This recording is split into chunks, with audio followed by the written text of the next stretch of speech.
Welcome back. Tensions continuing to rise between the United States and North Korea. President Trump again calling on China, North Korea's most valuable trade partner, to step in and pressure Kim Jong-un to negotiate in hopes of avoiding an all-out nuclear war. Let's bring in columnist for the Daily Beast, author Gordon Chang is with us right now. He is in Toronto this morning, and it is good to see you, Gordon.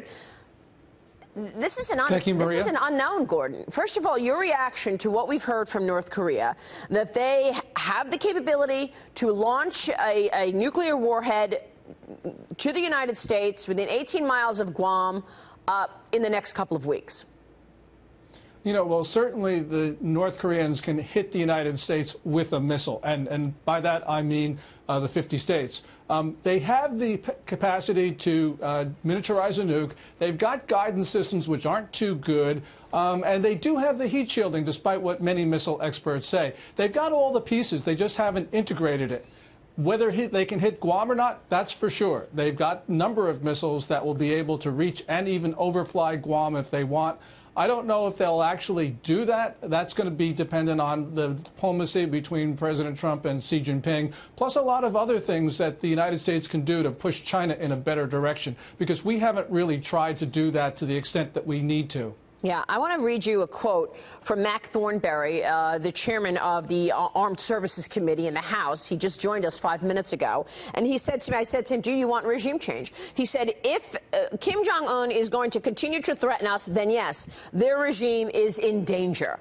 What are your thoughts about the U.S. taking out Kim Jong-un? Well, we shouldn't be doing that now. We have a lot of non-kinetic options that we can employ.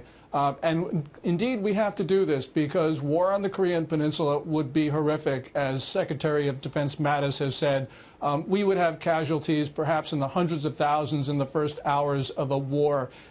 So clearly, we need to do everything possible to avoid that. And we do have the tools, Maria. You know, we can sanction Chinese banks for money laundering for the North Koreans. We should be stopping the flow of semi-processed fissile material from China to North Korea for their nuclear weapons program. All sorts of things that we have the capacity and capability to do immediately, and we have not done as good a job of that either in this administration or in prior ones. So before we actually start to talk about war, I think that we should be employing these tools, because I think that by themselves, these non-kinetic tools can actually disarm North Korea, because we have overwhelming leverage over China, and China has overwhelming leverage over North Korea. Yeah, I want to ask you about China. Obviously, your first book, The Coming Collapse of China, then you followed up with The Nuclear Showdown, North Korea Takes on the World, in that next book released by Random House. What can the U.S. be doing with China? I saw you on the air a couple of days ago, and you said President Trump's response was as much about North Korea as it was speaking to China. Tell me about that. Yeah, I was talking about the fire and fury comments, and yes, that reinforces the notion of deterrence, and we need to do that with North Korea, because once they're confident in their arsenal, they can do all sorts of things that could trigger Armageddon. But I thought that that comment was more directed to China to instill a sense of urgency in the Chinese, because I don't think that they have it. And also, I think the Chinese doubt President Trump's political will, which I think is a mistake on their part. So I think Trump was actually talking to Beijing, saying, look, you got to get this done. Now, President Trump needs to follow up to show that he indeed has that political will. We might see that tomorrow with a Section 301 investigation launched, but there's so many other things. So, for instance, the largest Chinese banks have been money laundering for North Korea. We haven't fined them. We haven't sanctioned them.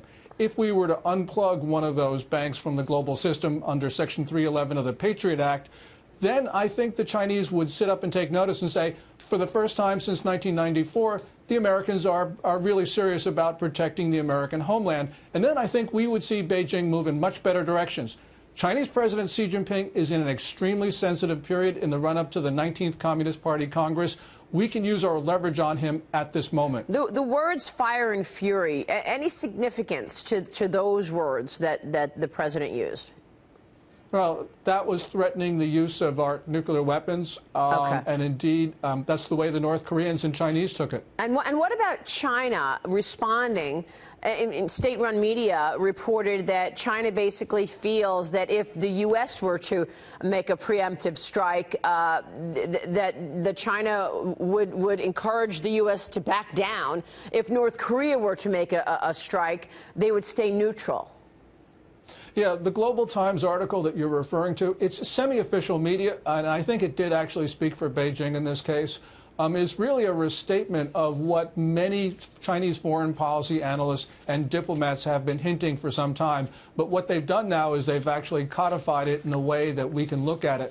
So, clearly China is on North Korea's side. They've been supplying ballistic missile equipment and probably technology for North Korea's most advanced missiles. They've been weaponizing North Korea. We've been letting them do that. And when historians write the history of this period, they're going to be focusing on the failure of American presidents to use all the elements of our national power to protect the American people. Yeah, and I hope that President Trump changes that. So real quick, Gordon, what did you make of the president's response?